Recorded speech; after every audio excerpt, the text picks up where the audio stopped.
कहानी की शुरुआत एक बेंच से होती है जहाँ पर फॉरेस्ट गंप एक लेडी के साथ बैठा हुआ है। फॉरेस्ट उस लेडी से पूछता है कि क्या आप चॉकलेट खाना पसंद करोगी, लेकिन वह लेडी इसकी बात का कोई जवाब नहीं देती। इसके बाद फॉरेस्ट कहता है कि मैं तो ऐसी हजारों चॉकलेट खा सकता हूँ। इसके बाद फॉरेस्ट औरत के जूते देखकर बोलता है कि आपके जूते बहुत खूबसूरत हैं, ऐसे जूते पहनकर तो मैं पूरे दिन भर चल सकता हूँ। अब फॉरेस्ट उस औरत को अपनी कहानी बताने लगता है। वह कहता है कि मैंने अपनी लाइफ में बहुत सारे जूते पहने हैं, लेकिन मेरा पहला जूता काफी खास था। मेरी माँ कहती थी कि यह जूते जादुई जूते हैं। दरअसल फॉरेस्ट बचपन से ही मेंटली और फिजिकली थोड़ा अनफिट था और इसलिए उसे इन जूतों को पहनना पड़ता था। फॉरेस्ट की माँ उसे स्कूल में एडमिशन कराने के लिए ले जाती है, लेकिन पहले वहाँ पर उसका एडमिशन नहीं होता। फिर जैसे तैसे उसकी माँ प्रिंसिपल से बात करके फॉरेस्ट का एडमिशन उस स्कूल में करवा देती है। पहले दिन जब फॉरेस्ट स्कूल बस में चढ़ता है तो कोई भी उससे बात नहीं करता, यहाँ तक कि कोई भी उसे अपने साथ नहीं बिठाता। वह बस में खड़ा होता है और तभी पीछे से आवाज आती है कि तुम यहाँ पर मेरे पास में बैठ जाओ। फॉरेस्ट कहता है कि यह आवाज उसकी जिंदगी की सबसे खूबसूरत आवाज थी और उस लड़की का नाम जेनी था। अब फॉरेस्ट के घर को दिखाया जाता है जहाँ पर सिर्फ फॉरेस्ट और उसकी माँ रहती हैं।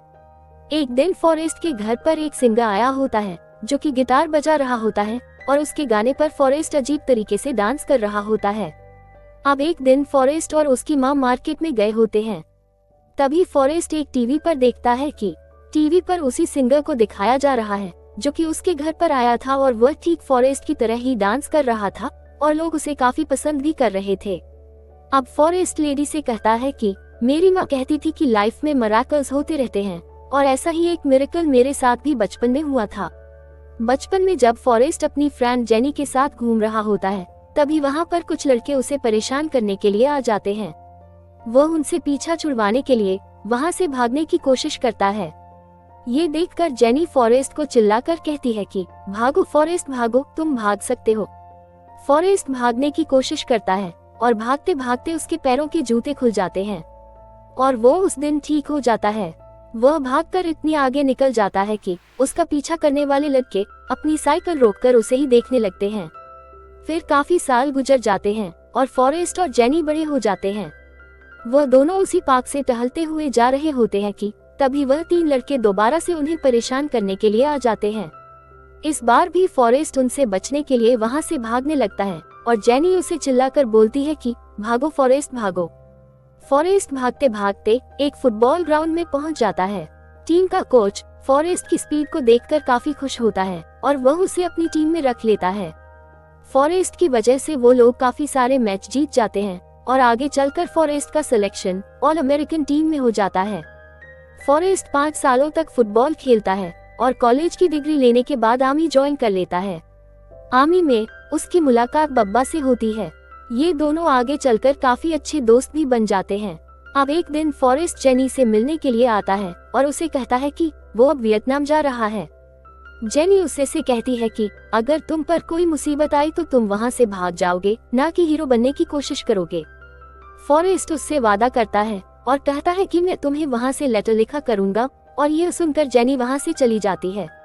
अब फॉरेस्ट और बब्बा वियतनाम पहुँच जाते हैं। बब्बा फॉरेस्ट से कहता है कि हम एक बोट खरीदेंगे और जिंगों का कारोबार करेंगे। फॉरेस्ट कहता है ठीक है। अब इन्हें आर्मी में काफी महीने हो जाते हैं। फॉरेस्ट अक्सर जेनी को लेटर लिखा करता था, लेकिन एक दिन अचानक से इनके कैंप पर हमला हो जाता है। दुश्मन की तादाद काफी ज्यादा थी और इसीलिए सभी लोग वहां से भागने की कोशिश करने लगते हैं और फॉरेस्ट भी वहां से भागने लगता है, लेकिन आधे रास्ते में ही उसको याद आता है कि बब्बा वहीं पर रह गया है और इसीलिए वह बब्बा को बचाने के लिए वापस चला जाता है। लेकिन फॉरेस्ट को बब्बा नहीं मिलता। उसे बब्बा के बजाय बाकी के घायल सिपाही मिलते हैं और वह उन्हें बचाकर वापस ले आता है। सबको बचाने के बाद फॉरेस्ट को बब्बा मिल जाता है जिसे गोली लगी होती है। फॉरेस्ट उसे बचाने की बात करता है, लेकिन वो नहीं बचता और मर जाता है। फॉरेस्ट को इतने सारे लोगों की जान बचाने के लिए मेडल दिया जाता है। एक दिन फॉरेस्ट को बब्बा से किया हुआ वादा याद आता है कि वह झींगों का कारोबार जरूर करेंगे। वह अब अपना वादा पूरा करने के लिए बब्बा के घर चला जाता है और वहां पर एक बोट खरीदकर झींगों का कारोबार शुरू कर देता है। वह अपनी बोट का नाम जेनी रखता है। फिर उसके बाद लेफ्टिनेंट डैन भी उसके इस कारोबार में शामिल हो जाते हैं, क्योंकि लेफ्टिनेंट ने भी फॉरेस्ट से वादा किया था कि वह भी उनके साथ मिलकर झींगों का कारोबार करेगा। एक दिन समुद्र में तूफान आ जाता है जिसमें कई सारे लोगों की बोट खराब हो जाती है। सिर्फ एक फॉरेस्ट की बोट सुरक्षित बचती है। अब फॉरेस्ट की ही बोट कारोबार के लिए बची है, इसीलिए अब फॉरेस्ट झींगे पकड़कर बहुत सारे पैसे कमाता है। एक दिन फॉरेस्ट के घर से कॉल आती है कि उसकी माँ की तबीयत खराब हो चुकी है और इसीलिए वह अपनी माँ के पास घर पर चला जाता है। फॉरेस्ट अपनी माँ से मिलता है, जहाँ पर वह अपनी माँ के साथ काफी सारी बातें करता है। इसके अगले ही दिन फॉरेस्ट की माँ की कैंसर की वजह से मृत्यु हो जाती है। अब एक दिन फॉरेस्ट को लेफ्टिनेंट डैन का लेटर मिलता है जिसमें लिखा होता है कि उसने सारे झींगों को बेच दिया है और अब उसे पैसों की चिंता करने की कोई जरूरत नहीं है।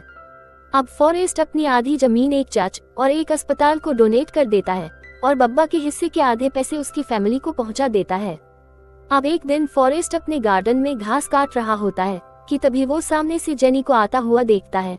वह दोनों एक दूसरे से मिलकर काफी ज्यादा खुश होते हैं।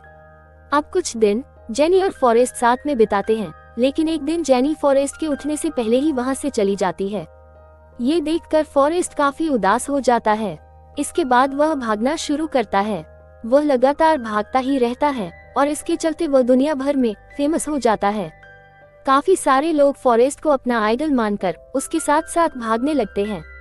अब एक दिन वह भागते भागते थक जाता है और वापस अपने घर चला जाता है। घर आने के बाद उसे एक लेटर मिलता है जिस पर जेनी का एड्रेस लिखा होता है।